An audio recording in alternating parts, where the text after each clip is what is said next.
Have you ever heard of a man who literally couldn't fit on a school bus?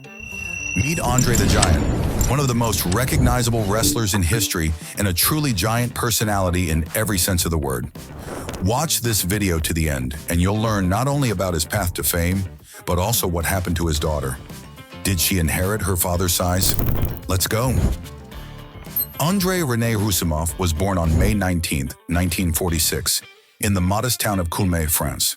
His parents were from Bulgaria and Poland, and Andre was the third child in a large family where he grew up with two brothers, Antoine and Jacques, and sisters Hélène and Marisette. He spent his childhood on the family farm, a normal boy, no different from his peers.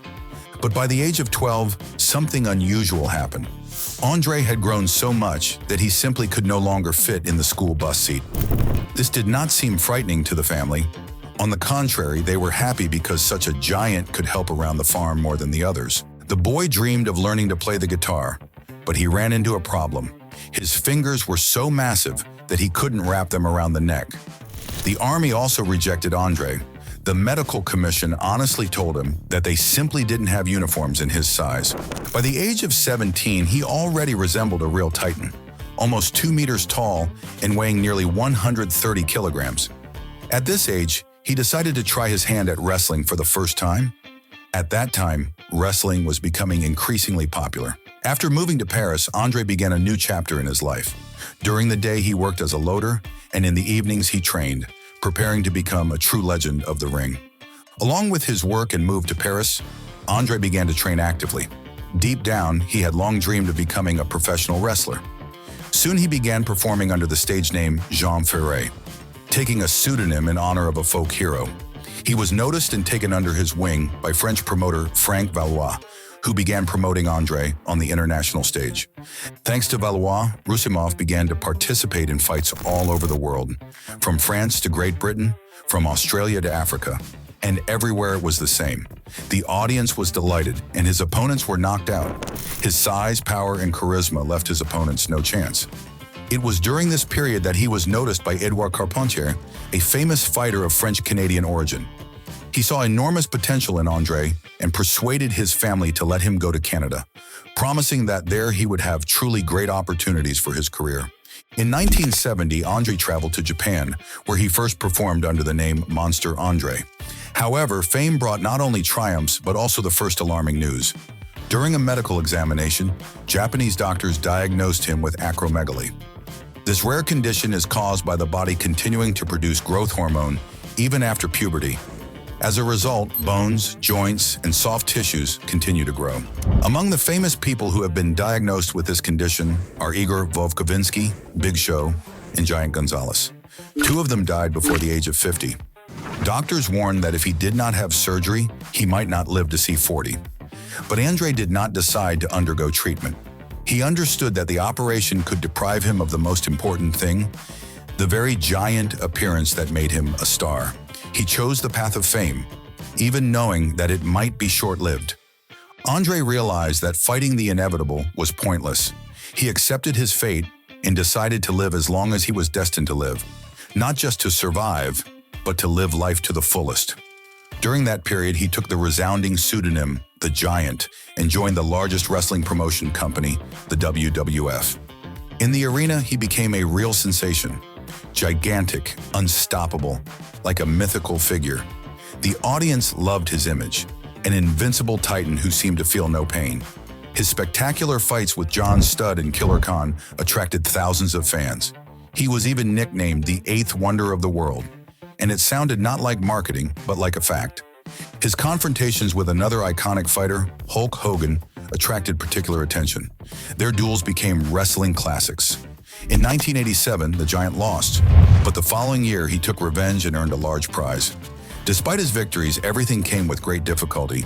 His illness progressed, his joints ached, his body broke down, and it became increasingly difficult for Andre to stay on his feet. Therefore, he was increasingly placed in team fights, where he could appear less often and put less strain on himself. Meanwhile, he began to master another stage, cinema. Andre starred in films, and not just for the sake of it. He really made an impression on the audience.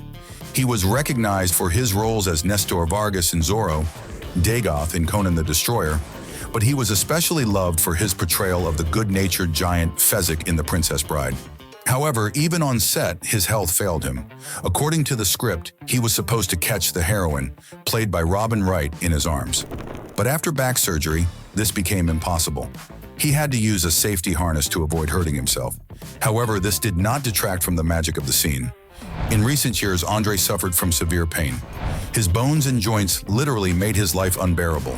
To somehow numb the pain, he increasingly turned to alcohol. This developed into a habit that gave rise to a legend. His friends called him the world's biggest drunk. Rumor has it that he could drink between 119 and 156 cans of beer in one evening and still remain on his feet.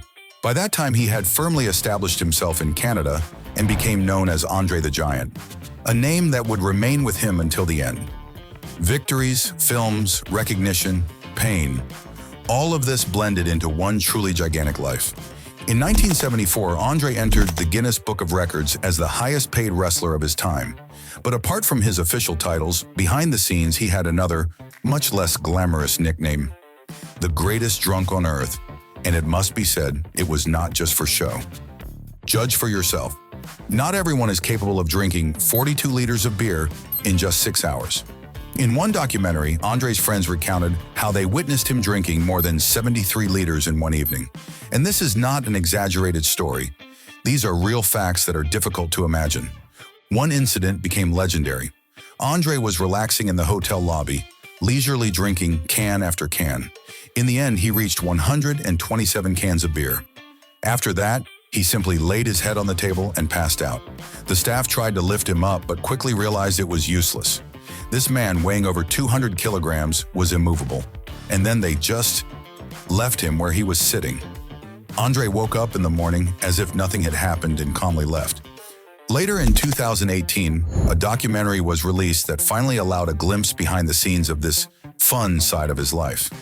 What many thought was amusing drunkenness was actually a way to cope with constant physical pain. His body literally couldn't support itself. His knees, back, joints, everything hurt almost around the clock. The reason was his diagnosis, acromegaly. Because of it, his body continued to grow even when it should have stopped. Doctors offered a solution: surgery on the pituitary gland. This could stop the growth and allow treatment to begin, at least partially easing his life. But Andre refused. Why? Everything he was, his strength, height, fame, was built on his gigantic stature. If he had undergone surgery, it would have destroyed his image, his career, his personal mythology. He felt that if he ceased to be the giant, people would simply turn away from him. He chose to remain a legend, even if it meant living in constant pain. And the pain was not only physical. His loneliness, his inability to start a family or simply lead a normal life outside the ring, all of this also accumulated and was washed down with beer, liters of it. The world around Andre was literally too small for him. Standard doors, cars, elevators, chairs. Everything was designed for ordinary people. And Andre was not ordinary. Even a car ride became a problem. He barely fit in an elevator, and in order to live comfortably, he had to build a house from scratch. The entire interior, furniture, doorways, plumbing, everything was custom-made to sizes that no one else had. His clothes and shoes were also custom-made, especially his shoes. Regular shoes couldn't withstand the weight and width of his feet. He had to order special models that resembled mini chairs on his feet rather than shoes. Flights were a whole other story. He took up 2 seats in the cabin, and he simply couldn't fit in the toilet. The size of the cubicle prevented him from even getting inside. They had to improvise. The flight attendants covered his seat with a thick cloth, and he relieved himself in a special bucket without getting up. Embarrassing? Offensive? Definitely. And such moments occurred regularly. Although it was his size that made him famous, every day they reminded him, "You are a stranger in this world, unsuitable, clumsy, forced to adapt, while others simply live." And this constant duality, being the idol of millions, but not fitting in an airplane toilet, gnawed at him from within. It was at moments like these that he most often reached for the bottle. According to his friends, alcohol was a way for Andre to escape this reality, at least for a while. Despite all this, he was surrounded by legends. He was respected and loved. Among his friends were Muhammad Ali, Arnold Schwarzenegger, and Peter Maivia, the legendary wrestler and grandfather of Dwayne "The Rock" Johnson. Andre was not just a star, he was a symbol of an era, a man who was impossible to ignore, literally and figuratively. But even legends are not eternal. On January 27, 1993, Andre arrived in France to say goodbye to his father. A few days later, he died in his hotel room. The cause was heart failure. He was 46 years old. He passed away quietly, without the ring, without the spotlight. But the memory of him is still alive, in the hearts of fans, in old movie clips, in stories passed down by word of mouth. Andre the Giant remained a giant forever, and not just in terms of height. By the time Andre decided to leave the ring for good, his body was literally crying out for help. He weighed over 250 kilograms and was 224 centimeters tall. His joints couldn't take it anymore, and his internal organs were working at their limit. In 1992, he fought his last match. Silence replaced the ovation, and the wrestler never returned to the arena. After his death, his family wanted to bury him in France next to his father. But Andre's will was different. He asked for his body to be cremated and his ashes scattered on his beloved ranch in Ellerbe, North Carolina. This place was a real refuge for him. There he forgot about the pain, took care of animals, walked with his dog, and simply breathed. After Andre's death, all his property, including the rights to his name, image, share in the WWF and ranch, went to his only daughter, Robin. But this story is not about a happy legacy. Robin did not have a close relationship with Andre. He hardly communicated with her during his lifetime and refused to acknowledge his paternity. Andre was never married and kept his personal life hidden from everyone. It is known that he had a brief romance with model and journalist Jean Christensen. Their relationship was short-lived, and there was most likely no official marriage, although there were some hints of a private wedding ceremony. But nothing official was ever confirmed. When Jean told him about the pregnancy, Andre was, to put it mildly, surprised. According to her, he was sure that he was sterile. He did not believe that he could be the father, and agreed to take a paternity test only after pressure from others. The results confirmed. Robin is his daughter. After that, Andre began to pay child support. At first $750 per month, then increased to $1,000. But he never became a full-fledged father. He did not participate in her upbringing, did not appear nearby. Perhaps he did not know how to be a father, or was simply not ready for this role. Robin Christensen Rusimova was born in 1979. Formally, she is the daughter of one of the most famous wrestlers on the planet, but in fact, this father remained an almost fictional figure for her. Yes, he helped financially, but there was practically no communication. According to the recollections of her mother, Jean, in the first 12 years of her life, Robin saw Andre only 4 times. The first meeting, when she was a baby, the second at 1.5 years old, the third at 4 years old, and the last in November 1991, just a year before his death. That meeting lasted 5 minutes. 5 minutes to get to know the man everyone considered a legend, and she was trying to figure out who he was to her. Over time, Robin began to realize, he's kind of like my dad, but he's not. You know, she said in an interview. That phrase is the best explanation for what it's like to be the daughter of a myth. As a teenager, Robin tried to get closer to her father's legacy, asking wrestlers, Andre's colleagues, trying to find out what he was like off camera. But as she told CBS Sports in 2015, if you're not from the wrestling world, it's almost impossible to get them to open up. People were protective of Andre's image, but few were willing to share their personal stories. Still, Robin holds no grudges. She believes that if her father had lived longer, their relationship could have changed. He did leave her in his will, and not formally, but seriously. Today, Robin receives income from the use of the name, image, and brand of Andre the Giant. He left her not only money, but also a name. It is hard not to notice the similarities between them. Robin has the same small eyes, a wide, massive chin, and characteristic cheekbones. There are also traces of acromegaly, although not to the same extent as her father. She is about 180 centimeters tall and weighs over 100 kilograms. Today, Robin is known by the nickname Andre the Great's daughter. She continued her father's work, albeit in a different form. Now she cooperates with WWE, overseeing legal issues related to her father's name, and receives about $500,000 a year for this. But unlike Andre, she does not strive for publicity. She avoids the press and rarely gives interviews, perhaps because she has not yet fully dealt with the shadow cast by the giant name. Robin prefers to keep quiet about her personal life. She has never been married, has no children, and has no public romantic stories. She turned 45 in 2024, and judging by her rare comments, she feels quite comfortable in her loneliness. Robin values freedom, travels a lot, and doesn't chase after public approval. She is one of those who lives by her own rules. According to CBS Sports, Robin is actively involved in all projects related to the name of Andre the Giant, from video games to merchandise, from documentaries to TV specials. She is constantly in touch with WWE and controls how her father's image is used in the media. In 2017, she appeared on the WWE SmackDown show, where she met Natalya Neidhart, the daughter of Jim Anaconda. Neidhart, one of Andre's toughest rivals in the past. This meeting became symbolic. The children of wrestlers from the past met in the present, already on the other side of the ring.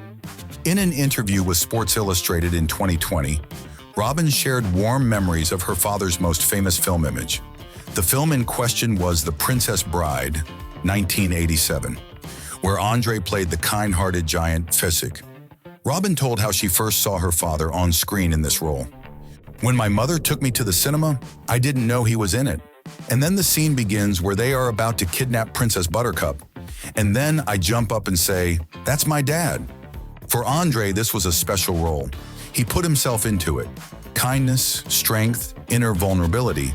And perhaps it was this image, Fezzik, not the giant, that turned out to be closest to who he was at heart.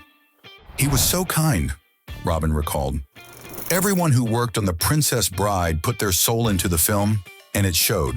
My father collaborated with incredible people, Mandy Patinkin, Carrie Elves, and it was Carrie who invited me to a private screening in Brooklyn. He still remembers his father with warmth. Of all the people he worked with, it's Carrie who I find easiest to talk about him with." In 2018, when HBO released the documentary Andre the Giant, Robin decided to speak publicly. In an interview, she admitted that she hoped that this film would show people not just a giant from the ring, but a person, an ordinary, vulnerable, kind person. "For me, he was never Andre the Great. He was just a dad. I saw him outside the ring, backstage when the crowd had already left. I didn't watch his fights, but I saw him after them. He was a real kind person, a real giant, in the most human sense." And this, perhaps, is the main thing. Robin Christensen-Rusimova, although not recognized during her lifetime, became a real continuation of Andre the Giant.